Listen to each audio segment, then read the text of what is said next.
TV Makers is sponsored by RIMS, the Albert-vetted digital releasing platform. Welcome back to TV Makers. I'm Ashley Golder, and each episode I dive into the role of a leading industry professional, uncovering what they actually do, and most importantly, how they do it, so we can learn from their experience before taking those next steps ourselves. This week, I'm speaking with filmmaker and indie founder of Doc Hearts, Andy Mundy-Castle, a multi-award-winning director, including a BAFTA for his documentary White Nanny, Black Child. In this conversation, we get into the real mechanics of starting and running an indie production company, and who should and shouldn't make that jump. So if you're thinking about it yourself, maybe take a listen to this first. We also dig into Andy's craft as a documentary storyteller and where he thinks the state of the industry is heading. He's very honest about the pressure on small indies from broadcasters and why he believes we need to rethink how we value ourselves for today's landscape. So whether you're dreaming of starting your own production company, trying to level up your documentary storytelling, or just looking for some honest reassurance that you're not the only one spinning 10 plates at once, this interview's for you. Let's get into it with Andy Mundy-Castle right after this. I am so excited to say this series of TV Makers is sponsored by RIMS, the industry's digital releasing platform, and honestly, they're a game changer. Whether it's contributor releases, location agreements, material licenses, and more, RIMS makes it all safe, secure, and paper-free. It's fully GDPR compliant and Albert vetted. I have used RIMS on loads of productions, and it just makes everything that much smoother. So leave your paper releases behind and head over to rims.tv to find out more. Andy, welcome along to TV Makers, and thank you for having me in your Imperial Wharf HQ. Thank you very much for joining us. It's half term, you've got 2 kids, a wife, you've got a film currently doing the festival circuit, you're running a production company called Doc Hearts, you've just won a BAFTA. My first question is, how do you find the time to do everything? I've got a really good team around me, and it's taken me the best part of 10 years of running Doc Hearts to get to that place of having the right kind of people who I trust and believe in the mission of Doc Hearts and share the values that I've instilled into the company. In the first 5 years of running the company, it was hell because I was still that person with all of those things, but very few people around me that were solid. How old were your kids when you started Doc Hearts? So when I started Doc Hearts, I had a very young son. He was 4 years old. So the challenges have shifted now that I've added number 2. Time is, it's such a precious commodity. It's such a precious commodity. And I think true to the name of the company, I follow my heart with what is speaking to me most. That might not be the best thing for my accountant. Sometimes you've got to follow your head in your pocket. Right. Often, if we're all excited by something, it's because it's really calling us. We're nimble and small enough to sort of say, right, let's shift attention here, but don't lose sight of what else is on the table. Well, you know what? We'll dive into not necessarily the books of Doc Hearts, but we're going to dive into how you're running a production company and everything that's involved. So I have a fun question for you first, Andy. If your team at Doc Hearts were to make a documentary about you, what do you think would be included and what do you think would be omitted?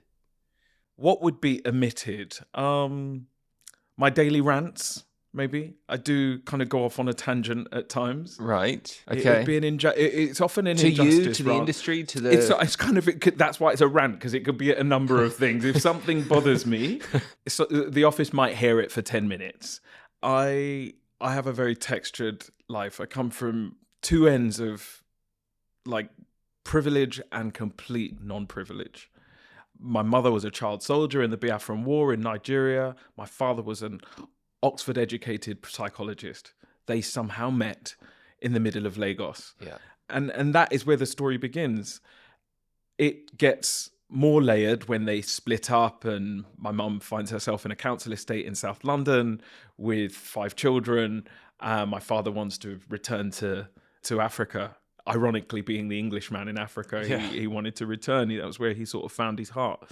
So that beginning sort of talks about the duality of my life and also the kind of complexities that I like to speak to in stories, really. You know, I kind of look for things that talk about a dual existence of like everything might be bright and shiny over here, but there is a large part of it that might be dark. And how do you find the middle ground? And how do you bring that compassion, that understanding to yourself, to stories, to the people that are around you? And I think that would be a cornerstone of a story about me. If it was a biodoc, it would be, right, this guy's had some sort of quite fractured, scattered beginnings, but he's moving in a certain direction of hope. Okay, well, maybe sometime in the future we might see your own documentary about you. I have a half sister in America, Jenny, and I think at least twice a week she's on my case about when are we going to start the family film. Oh, really? Yeah, so it's going to happen. When, we don't know. Okay, well, I look forward to that. Thank you. Documentary aside at the moment, so you are a filmmaker, a director, but you also run Doc Heart. Yeah. What possessed you into creating a production company? So, I mean, a bit of a background to my entrepreneurial diversions is that I was an entrepreneur first before I was before I got into telly. I've always found ways to make money. So setting up a company felt like the natural thing to do for me. Even at university, I'd managed to save a little bit of money through part-time jobs and some money that my mum would have lent me at the time. You know, and I found a guy who was selling Sony Z1s for very cheap because he just bought them off of at cost price. And then I managed to also do a negotiation with him, and I was selling cameras. You know, I sold over 25 Z1s to various emerging filmmakers right at the time that self-shooting was a thing. And then another entrepreneurial diversion was I was a part-time video assistant at the Apollo Home Entertainment store, which was the alternative to Blockbusters back in the day. Yeah. Home-end distribution, as they say. All 27 of their stores in the chain were going into administration.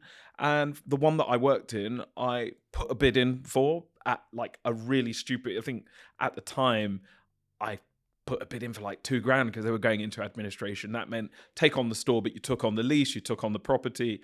It was a major deal. I was 27. Wow. You know, and it was either try and get onto the property ladder or invest in this business. Okay. I invested in this business quite stupidly because at the time, I had this idea to turn it into like a coffee lounge where you could come and watch films, you could rent films, you can buy films. I didn't see Love Film, the precursor to Netflix coming around the corner, and that people would be able to literally sit in their homes and have DVDs send the posted DVDs posted and send them back. Yeah. So that was the first sort of big entrepreneurial decision.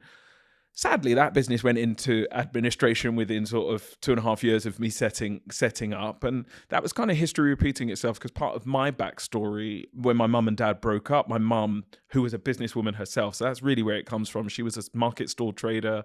She would be buying and selling stuff from outside of the country and selling it to the African community. So that's always been etched in the back of my head. But she also went through several bankruptcies. So, you know, that in a weird way, my existence has always been around risk and reward. You know, you might play big and you might win big. I've never been risk averse. Right. So you always had that business side in you. Yeah, I mean, I used to see, back in the day, my mum would literally have notepad upon notepad, calculating the weekly earnings, looking at what would come in. And I saw the hard cash.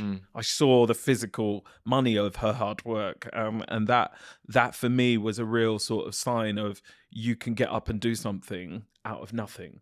So starting a production company, having sort of been a jobbing production assistant, researcher, you know, AP, it felt like a real natural progression for me.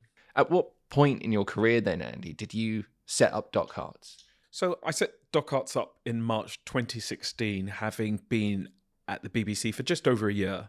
I was in the News and Current Affairs department, actually just working across content. So I was shooting segments for Rip Off Britain, The One Show. Yeah. You know, I was kind of making really fun topical stories. Actually, that period in my journey was really interesting because it was the first time I'd been, you know, effectively under the BBC roof. And I was turning around maybe 4 stories a month, and there was a real sense of, there was a conveyor belt of stories and kind of the articulation of how to craft something in a really short space of time, especially in an unscripted sense. But that was just real good foundation. But I think during that period, I was really comfortable. I was earning decent money.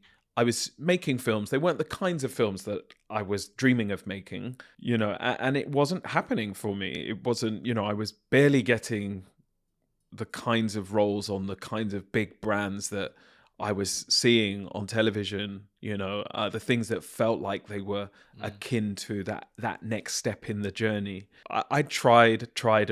You'd go for all manner of job applications, and that just wasn't happening. And so that led me to go quite introspective and sort of think about, well, what does the future hold for me? Can I continue just being a comfortable producer director? Can I continue just along this ladder of not quite owning my destiny? And I think broadcast had released, as they do every year, top 100 production companies in the landscape. And I remember just seeing at the time, it was, they had these magazines which profiled all of the companies. And I'd look through most of the leadership teams in these companies. And I thought, I think I struggled to find anyone, especially anyone who sort of identified as black male producer, and that just sort of, that was a real deafening sound for me, to the point that I actually filmed all of those pages on my phone and I sent them to a few people that I knew, and I said, this is what we're up against. Yeah. Not being visible. Yeah. This is kind of, it's a challenge. Like, where are we? There was, as I say, there was a handful of people doing things, but I knew most of those. I knew most of those people, and I knew their challenges as well. And I thought, well, I have some experience in business. I'm not fearful of taking a chance, and I made that jump then. So in the background, I'd been making this film called The Fade, which you can right now, at the time of recording this, you can catch it on Netflix, but it's just been acquired by Disney. So, congratulations! So you will be able to see it on Disney. Yeah. But it's that was a film called The Fade, and it was about barbershops around the world. I look back on that film, I see a lot of my immaturity and a lot of my naivety as a filmmaker. But I'm ultimately proud of that film, because at the time it came out, a little platform called Red Bull had also just emerged, and Red Bull TV had just emerged, and they were looking for content that spoke about different cultures around the world. So it was almost as though this film that I'd taken a chance on, I'd again sort of found ways to kind of make money to shoot and, work around the job that I was doing. Pretty much like, what your wonderful industry is here. I was able to kind of galvanize myself and made this thing for next to nothing, really. I think in total it cost me about between 40 and 50K to make. Still a lot of money. It's a lot of money. You're a jobbing PD at this point. I'm a jobbing PD at that whilst point. Making Doc Whilst Hearts. making, Doc Hearts was still a little sort of the idea, fledgling of an idea. So The Fade came first. The Fade came first, got sold to Red Bull, and it was basically that steam from the money that I'd earned off of selling The Fade, which gave me the real impetus to make this a reality.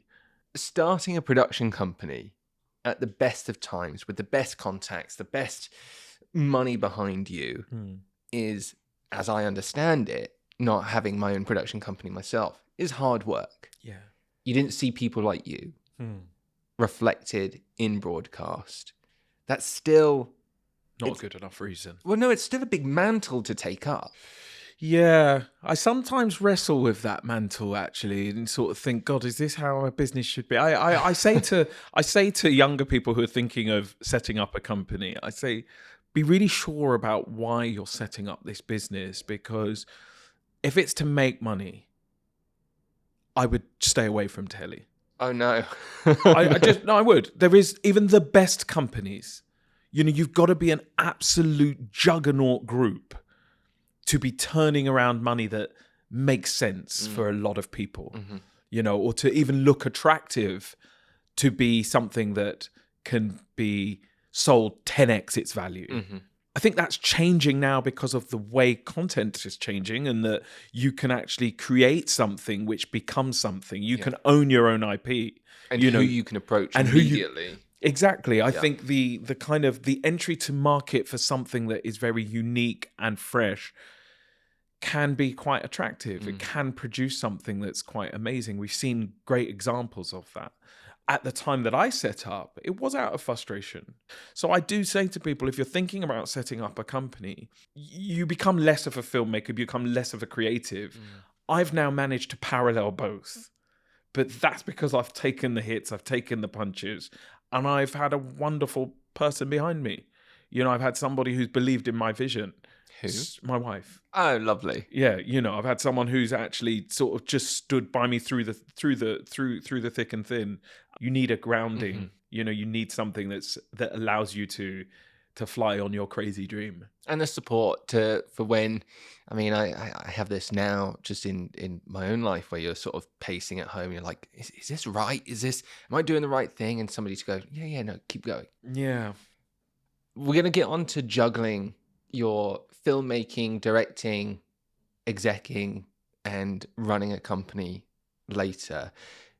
First and foremost, though, you are a documentary maker. What makes a documentary a documentary? The stories that I choose to tell are real stories, or inspired by real stories.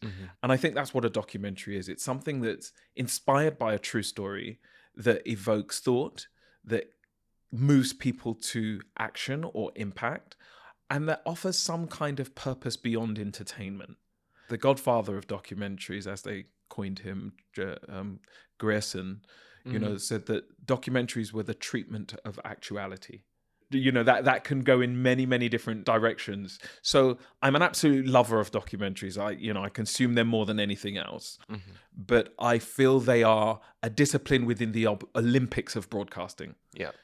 And we're all storytellers, and we choose different vehicles to get to that point of feeling and emotion. And really it is all about, connecting some kind of human truth. And I think that documentaries, especially in this climate of kind of AI and non-truth and the kind of ever fast changing landscape of how we consume content, documentaries almost now become like a beacon of light and truth. And I think, when I have to get on a plane to go to some far-reaching part of the world to help communicate somebody's story, I pray that AI will never be able to do that. I totally agree. And it is one of the reasons why I like to do these interviews face to face, because I think you get something else. I can't tell you what it is, but it's something more than just being online. Absolutely.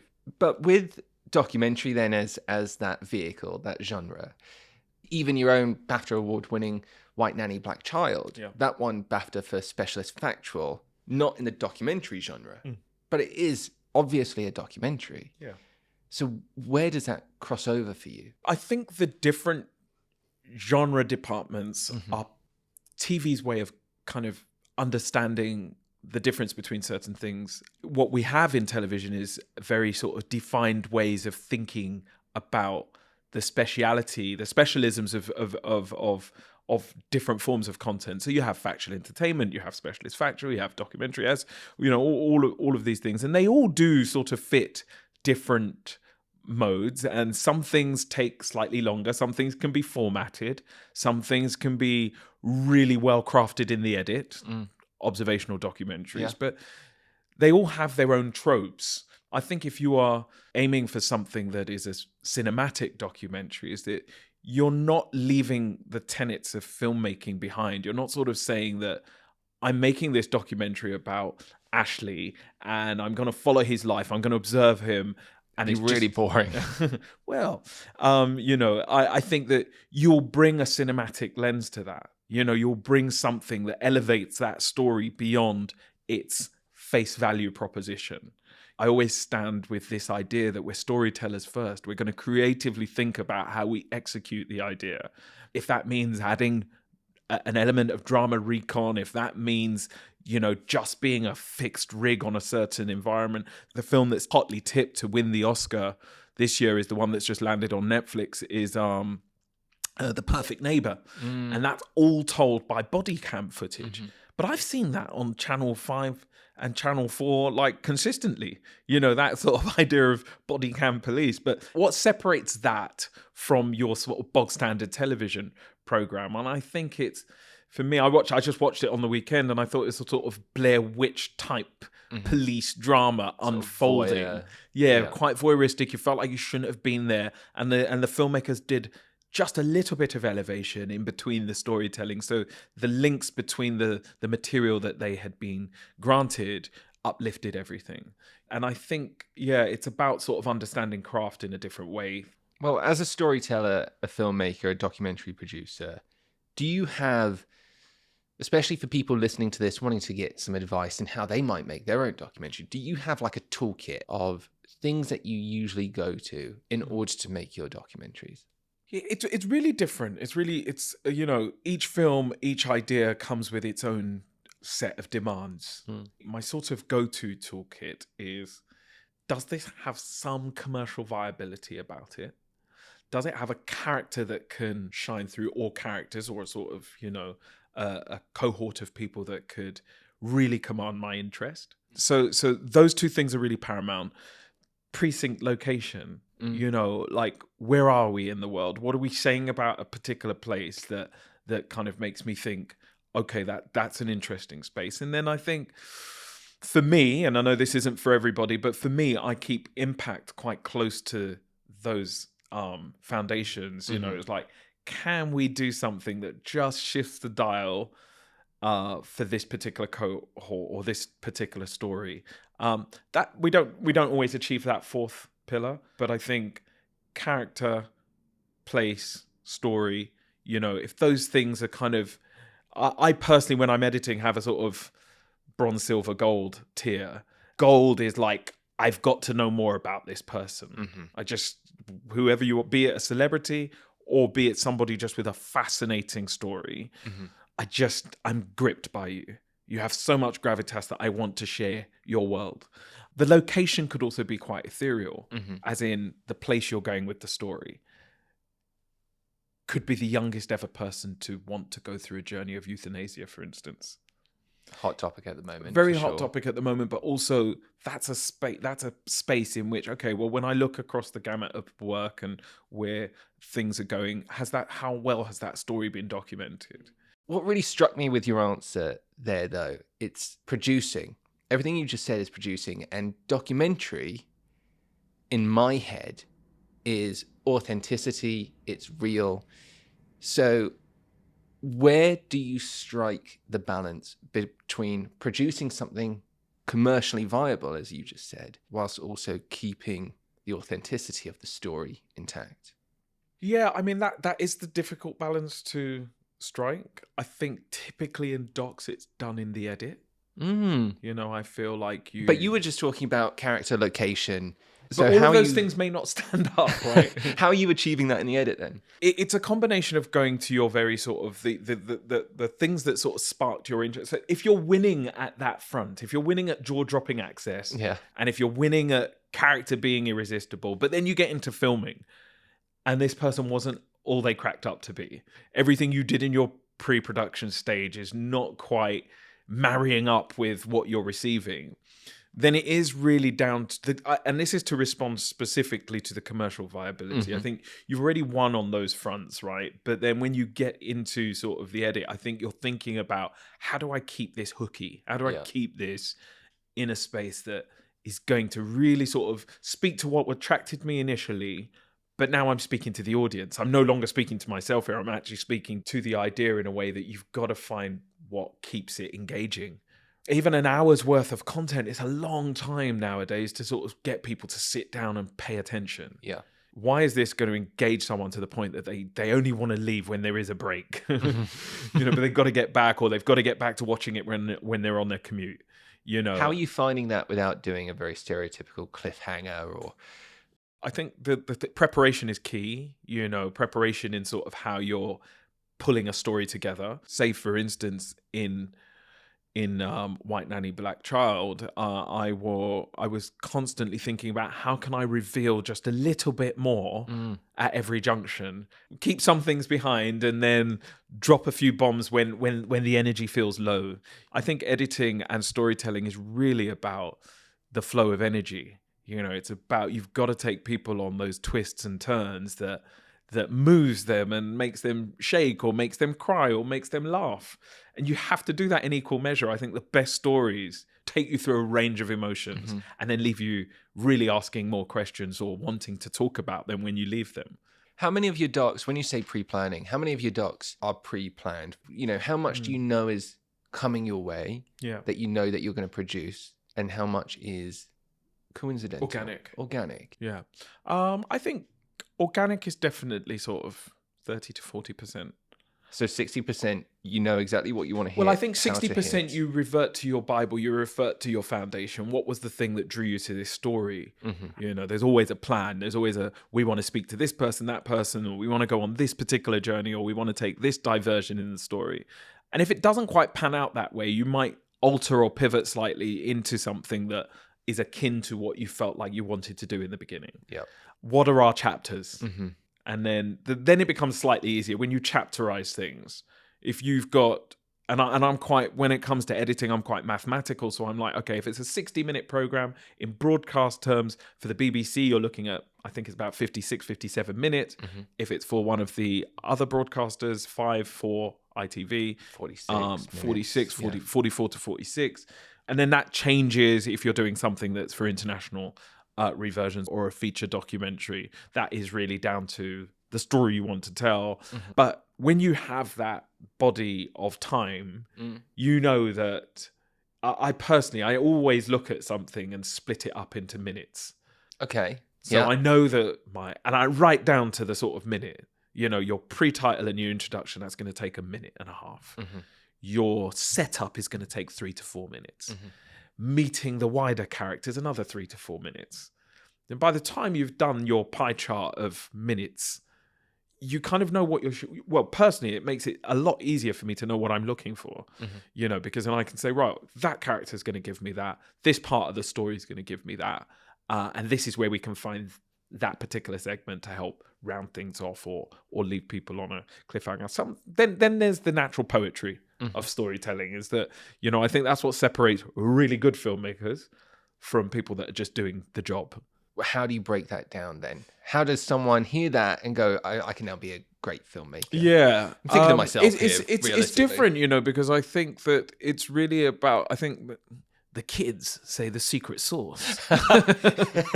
You know, so it's like, you know, I think it's about that. It is that secret sauce. It's that thing that, you know, there are some filmmakers I've watched and I'm like, how the frig have you got away with that? And it's because that's their poetry. That's them being an artist. What's yours? Oh, it's tricky, but I think what I have read about myself and what I think I do bring to the work is my brushstroke is empathy. Okay. My brushstroke is empathy. So I can't, where people may look at this villain as someone that's a true villain, I say, well, let me try and get you to empathize with this person in a way that might be uncomfortable for you, but takes you to a certain place that allows you to understand why that makes you uncomfortable, to help you change your opinion. I think, and as I said to you, when that film that I mentioned that I first made, The Fade, that was done so naively, and I was driven by this youthful exuberance of like, I just want to do. And so I don't think I looked after the characters in the best way that I could do, although the film has gone on to be a success. I think about how I could have marinated that differently, how I could have really treated that differently. And I think that it's time that allows you that. That's why... Time for yourself or time with those people? So I think it's time for yourself as a filmmaker, one. I think that the earlier you are in your journey, you just don't know how to manage that level of human emotion. Because you haven't really worked yourself out. You know, and that is, you know, and I'm saying this also to the 22-year-old me that thought I could change the world with the stories I was telling, but I didn't have a clue. Because I didn't know who I was. I didn't have much to say about the world. I didn't know how to hold conversations in the way that I do now. And I think, so there's one level of time on that front, but there's also another level of sort of just being with your contributors. I find it so invaluable whenever I meet anybody who I'm about to put on screen, just to get to know them before I turn on the camera. Mm-hmm. There is a level of familiarity that has to be gained before you can truly hold somebody's story authentically whilst producing them, whilst trying to evoke some kind of entertaining, tentacle out of all of this. It's that trust, isn't it, between you and that person, that they trust you to tell their story. Absolutely. Would you give your story away to someone willy-nilly? I think it's such I would. I always think about that. It's like, I suppose now I am engaging in a process of, kind of mutual trust. I'm about to screw you over, Andy, on this. Yeah, well, there you go. I would expect nothing less from a TV producer. But I think that it's your body of work that has said to me, okay, cool, that's good, and I kind of see the intention, and so I think it's always about, and that again is time. You've spent time on creating a platform that people can trust. We are in a time, we're in an industry where feels like there's a rush to the finish line. It really feels like there is a kind of like, quick, let's get there. We gotta do it now. Otherwise I'm a failure. And I'm not where I should be. But I think I am a true believer in you're exactly where you should be in your life, given whatever it is that you've put into that vessel. I sit here today as somebody who's an entrepreneur running a company, being able to direct whilst executing other projects. But I've poured everything into making that the bed that I lie on, so it's kind of like there was a lot of times where on a Friday night, I would literally be on the phone trying to negotiate something whilst having to pay 6 people, fucking that up. Whilst, sort of speaking to an accountant who's like, why haven't you done X? We're about to get penalized. Whilst forgetting to pay business rates, whilst not having enough money for the rent. I've gone through all of those scars, and I'm still learning. I'm not anywhere near where I think I would like to be. This is usually a question I say for the end. Where would you like to be? I'd like to be on a beach somewhere hot, having run a very successful company which gave the world impact, which gave the world emotion, which entertained audiences, and that afforded me a massive pad on a beach somewhere. That sounds lovely. Yeah. How do I get there? So that is that is where I want to be. But for as long as I have to keep coming into work and keep trying to make things work, I'm still on the treadmill. And this is where you're supposed to be now. This is exactly where I'm supposed to be right now. Okay, let's talk about RIMS, the digital releasing platform who are proudly sponsoring this series of TV makers. RIMS are trusted by the biggest players in our industry, but do you know why? They streamline every release your production requires. We're talking contributors, locations, materials, NDAs, self-declarations, and even audience consents. All from a single platform. You can use a RIMS iPad, which makes things quick and easy, but one of my absolute favorite features are the QR codes. If you're in a hurry and have multiple people to release, you can have your contributors scan a QR code, sign on their own phone, and you're done. Dozens, if not hundreds of contributors released in minutes. RIMS works online and offline anywhere in the world. It's fast, flexible, and fully GDPR compliant.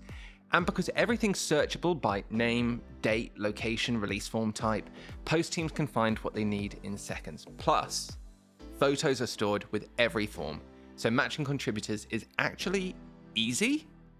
It's Albert vetted, eco-friendly, and trusted across the industry, so if you want to make your releases a whole lot easier, head over to rims.tv and book a demo now. This episode is sponsored by The Kit House. As a director, I'm always needing to rent kit for my next project, whether it's a fast-paced run and gun shoot or a full multi-camera studio rig. The Kit House has always been my go-to rental house, not just because their kit is solid and reliable, but because they're owned and run by working broadcast professionals. So if I've got a question about a tricky setup or need advice on the best gear to get the best result, they're always there to help figure it out and make the job that much easier. So the next time you're setting up a project and want reliable, brilliant kit to make it happen, pop into their Brighton branch or head to kithouserental.co.uk. This series is supported by Directed by Good, a social impact production company turning great stories into good causes. And what's amazing is they donate up to 15% of every project fee to UK charities. So by working with them to edit this podcast, we've already helped raise funds for some incredible organisations, which I love. They believe every story has the power to do good. So if you want your next project to create real change, get in touch at info@directedbygood.com. It is an unfortunate sideline of our industry that we sometimes have to push boundaries, maybe too much, to get to that story where you know that if you can get this, it's probably going to be the best bit of the film, but it's not right from a trust and empathy perspective. Well, I mean, look, there's a few ways to approach that issue whenever it arises. When I'm telling a sensitive story, and I think this is when you asked me the question about what's my poetry and I responded empathy, I think this is the difference, because I feel that some people will be in service to the story and that real moment that might fuck up somebody's life, basically. And that might be the bit of gold that kind of really is the defining thing that makes this thing a tantalizing prospect. Do they get to see it before it goes out? Typically, I try my best to, depending on what it is that we're doing, if it's of weight and it's not sort of like, if it's not a straightforward proposition that I've sold someone, in line of what you're sort of leaning on, basically, you know, if it's somebody's true trust and, you know, they've got a tricky story to tell, I think it's really important to kind of allow them some level of like editorial insight, not give them final say, but you know, you do have to say, look, this is your story that I'm about to share to the world. Do you feel like I have represented you in the best way that has spoken to us? And I always make sure that I get that sign off. And I can think of like 3 different occasions this year where we've had quite tricky moments of people sort of feeling like, not that we'd done them over, but actually feeling like, oh, I'm not sure if I'm truly ready to share that to the world.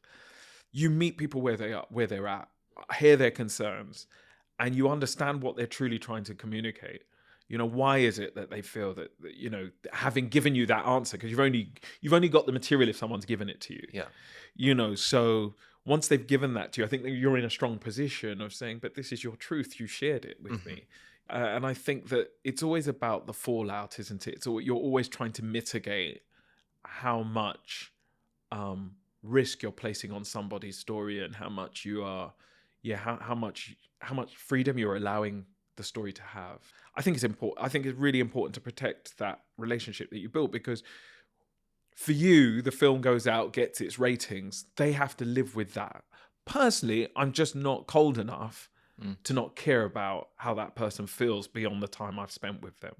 This is an interesting question because you've literally last year won a BAFTA, but do you feel like that not being cold enough might hold you back in telling the most impactful stories to an audience? The MO of my mission is to help enforce some kind of change in the world and do that through entertainment, but kind of bring people along a kind of a journey. I think there are so many good producers out there who are well versed in smashing you over the head with some kind of tantalizing story, some sensationalized story. And it's just not my brand. You know, I think our brand is about saying, right, you know, there is another way, there is another world beyond salacious true crime, beyond sensational celebrity stories. You know, there are other people, there are other stories to be told. And I think it's a real untapped goldmine that we started with, but we've almost forgotten in this genre of reality and immediacy and urgency of content. You know, like with our desire and our need for dopamine, we've forgotten that there is space for true, good, hearty, emotive content. I mean, it's so good to hear because I made a very decisive choice when I started out in TV. One of my first jobs as a runner was on X Factor, and the director, asks me to go into the crowd, for the auditions and find a person that is obviously going to fail in front of the judges. And, I find this person. She was very nervous, but very up for being filmed, but very quite clearly not going to win the X Factor. 3 months later, I see her on TV and she gets destroyed by Simon Cowell and the rest. And I decided I am not going to work on shows where I feel like I'm hurting somebody. So hearing you say, we don't have to do that. We can still tell stories that we feel are good without affecting people. It's good to hear somebody else say that. Yeah, I know things have changed, but there was joy in sort of learning about the world or subcultures or different communities. There was real commodity in that.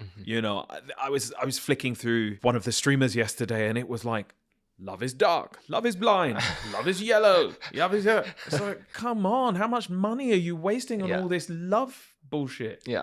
It's like there can be love is this way too. It's and I just felt like, wow, are we that starved of creativity that we can't still afford a very tiny percentage of our industry to think outside the box? To think outside. And look, we can sit up here on our high ivory tower saying, think outside the box, Telly, because you're not doing it already. And I understand the challenges of trying to win audiences, but I sort of think sometimes it feels like going back to where we started feels like maybe the strongest option. The industry needs a recalibration, and I think that's why I'm excited about the digital disruption or the kind of the social media disruption, and thank God for Gen Z, because they're just not waiting. They're like, we got mobile phones, we're shooting a whole series. We're going to speak to our audiences in a whole different way. But where are Doc Hart's going with that? We are creatures of habit and we rely on the legacy system. However, I'm having to be very dynamic in the way that we are now looking for money and looking for other avenues to help tell our stories. When Doc Arts was set up, one of the things that actually kept me going in the first couple of years, we were making content for Nike, Tesco's, NatWest. And at that time, it was short form before short form really sort of took off. There was people doing it, but it wasn't as many as there are now. And now that market's also been sort of taken over by the influencer culture, but I saw sort of brands as another vehicle to help tell stories. And our intersection is sort of trying to find the right partners for stories that we might want to tell. One of the biggest challenges in the way commissioning works now is that if you're a small company like mine, 2 months is enough to sort of put you under. Yeah. I have found myself sort of in desperation leaping above people to sort of say, let me go to the person that might just give me an insight immediately. And I know it's not the done thing, but as a company owner, I'm hand to mouth. I mean, that is such a stressful position to be in. And again, it goes to what you were saying earlier. Production company ownership is not for everybody. I think also at the moment you're doing the festival circuit for your new documentary, Shoot the People. That's taking a lot of time out of your schedule, but presumably that is also for distribution, finding a distributor, finding the right platform for that.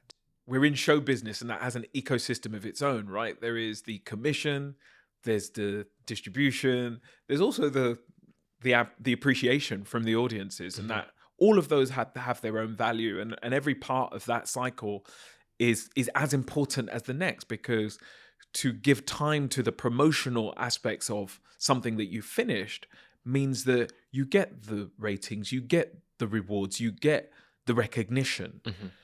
And if you think that, right, we've done this project here, let the broadcaster get on with it and just promote it in their own way, chances are you're probably going to be left at the bottom of a very big pile with Married at First Sight being at the top. Right. Or in our case, which is Shoot the People is an independent film about the life and times of Miss Anne Harriman, we're bootstrapping everything. We are literally on a journey to galvanize a community to say, support us on this journey. And so the time that I'm affording, which is relative, to each screening, to each talk, to each Q&A, to each festival we attend, that's all part of, building an audience. That's all part of saying that we are here as a production company that's doing this kind of work. I treat it as every other day. I've got a screen, as we are recording this, I've got a screening tonight at 9:00. Oh but, between now and then, I will still have time to compartmentalize the day's work and, kind of assess where my energy goes. What about the networking side? I mean, first of all, do you have a distributor for that film already? Do you have a platform? We don't have a platform. We do have a distributor on board. That's yet to be announced. Okay. So that's going to be quite a moment for us. And then it's looking for a home. But, it's also sort of thinking diversely about how the content can reach the audiences that it's already communicating with. So there might be another way of actually distributing the film. And I'm not afraid to that. I think actually bring it on. Let's think differently about how we can get this direct to market. And we've sold out most screenings we've had. Oh, congratulations. Yeah, I mean, I'm grateful every time anyone comes to watch anything we do. Now you're in this period, especially in this festival period of your life, rubbing shoulders, needing to schmooze, needing to network. I think that scares a lot of people, that having to network with people. Yeah. Very quickly, what's your top tip? I'm quite extroverted in crowds. I kind of, within the canon of the things that I've taught myself how to do, it's like, when you're running a business, you always got to go out there and sell yourself. I understand being in spaces, especially for, the filmmaking community, and especially younger creatives, being in a space where you think, God, how can I speak to that person? He's won 6 BAFTAs. Mm-hmm. How am I going to chat to him? Or, I feel a bit like unworthy in this space. What could they possibly want to talk to me about? What could they possibly want me? Yeah. I think that's what that is for me. I think so interestingly, you're right. Obviously, it's always about, I'm an imposter in this space. My mantra and my thing was always, everyone's human. Everybody has exactly the same struggles that you. Nobody on this planet is greater than you. You are, and it's really, some people can't level or vibe with this, but you're the master of your universe, and you bring that universe to anybody who you engage with. And if you bring yourself without any airs and graces, without any sort of stereotypes or anything that you are casting aspersions on that other person, you're free to kind of just meet them where you're at. Something that I do, and that's something that I did when I was younger, and it's a really practical tip that I don't think a lot of people do. If I'm at a place where I know people are going to be, and especially if it's somebody that I want to speak to, I do the very basic amount of research on that person. Yeah. Okay. And I ask myself, if I have a moment with this person, what's the one thing I can ask them that will help me? What is it that Ashley might be able to tell me about podcast? You sat in here in my office. I'm impressed by the setup of the podcasting stuff, because we've spent a lot of money on a load of equipment, but you've come in here with a very compact, really straightforward setup. I'm like, oh fuck, have we made a mistake here? But I'm intrigued, so I'm asking you questions about that. Yeah. And I think that, the same applies when you're in a space with somebody who might be able to inform you in a different way. What is important to your business culture then with you and your team?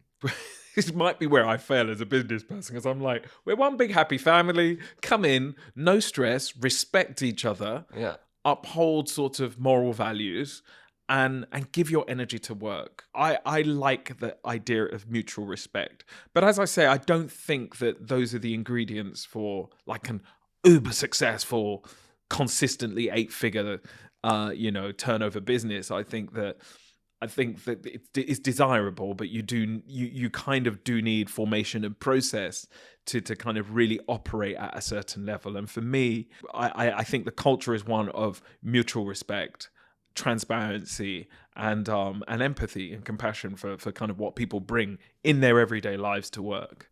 Andy, I've also seen that you do something called a power hour.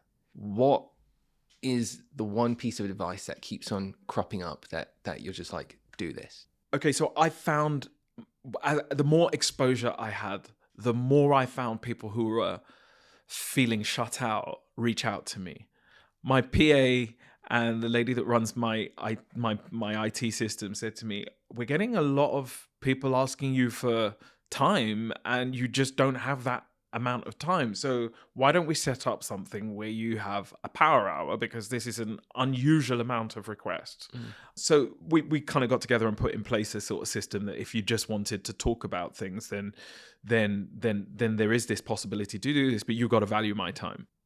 The thing that always comes up, I find, and even this week I've had it twice already, and it's, I'm at a crossroads, senior level producer or producer director, but with the changes in the industry, I'm not quite sure what to do next. And I just would love some advice. And the truth is, it's really hard to give any advice without embodying the kind of the mechanics or the industry of that person. Because I remember Jim Carrey said, you can't have a dream and go and eat a sandwich. You've got to prepare for the dream. Okay. You've got to kind of give all that preparation that would go into making your dream happen, and you can't just be sitting around waiting for people to create opportunity. So what I've now started saying to people is, think about the plan, think about your dream, prepare for it, and give it everything. Just give it whatever spare bits of time you have, prepare for that. Really think about how you can monetize your ability. Even if that meant going to give people tuition on how to use a camera, how do you monetize your expertise? How do you industrialize what you're already doing?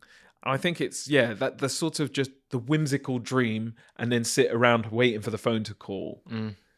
It ain't going to happen anymore. And if it does, you're lucky. Very lucky. You're very, very lucky.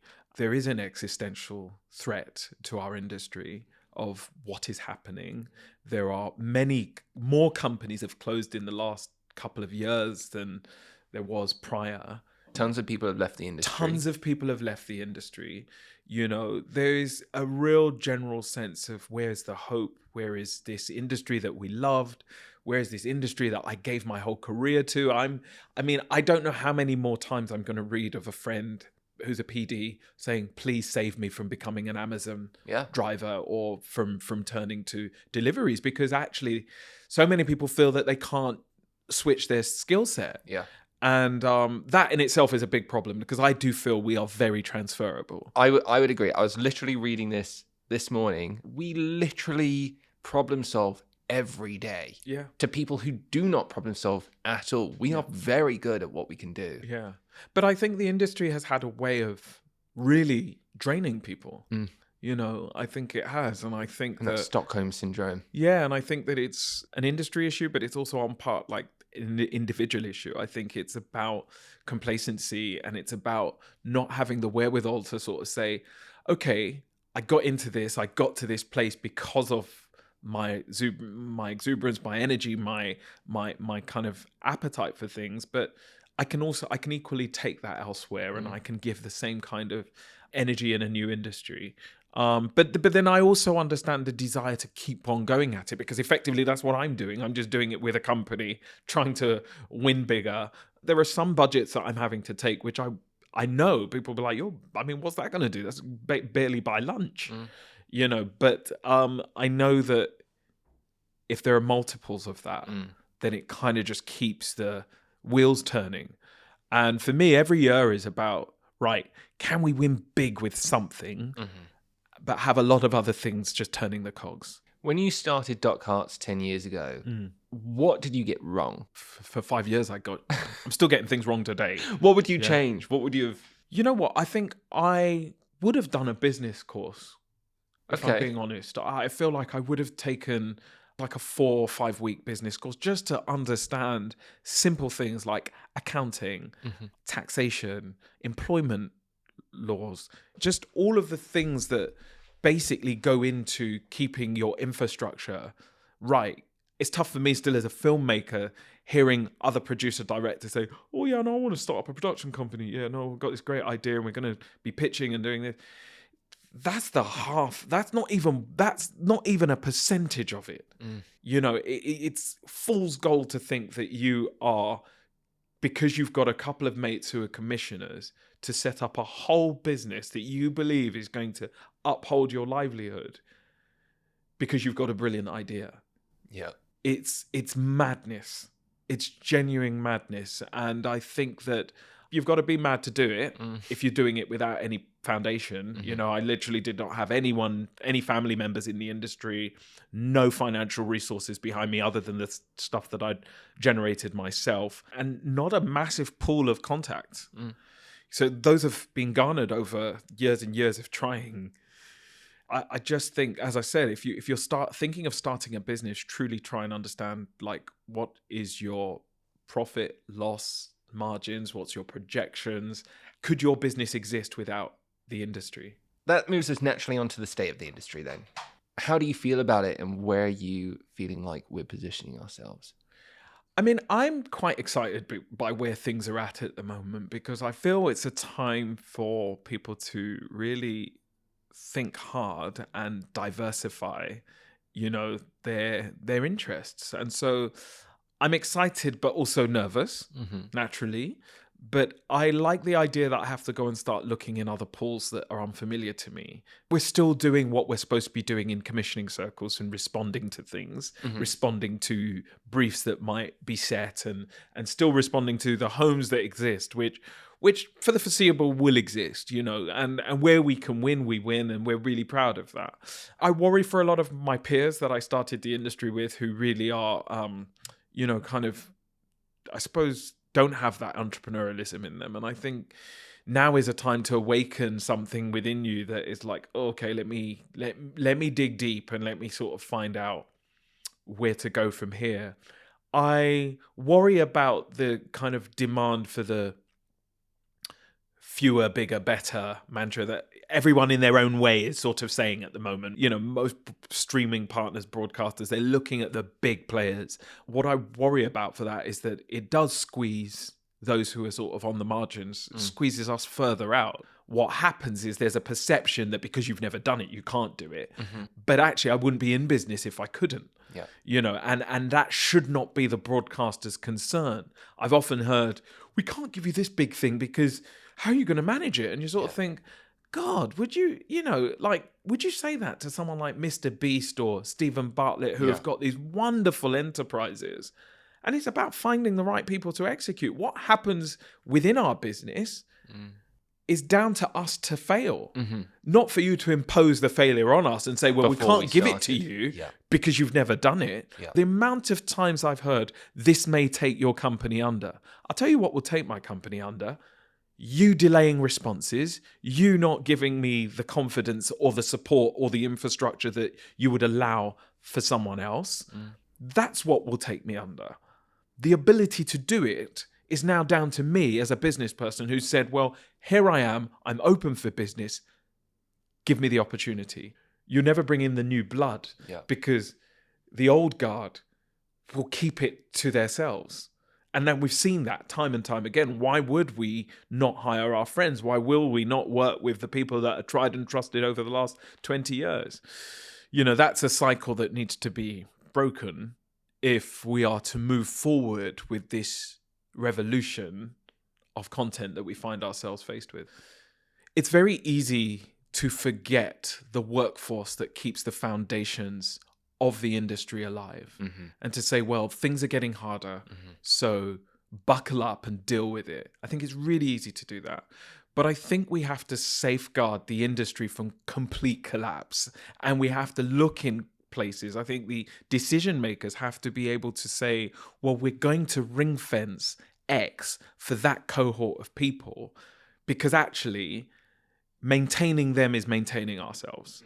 I mean, it leads me to a question then. Back when you opened up broadcast and you saw 100 companies. So how are you going to fix this problem? You started a production company back then to fix that. Well, what are you doing hence next? Why you don't start a company out of emotion.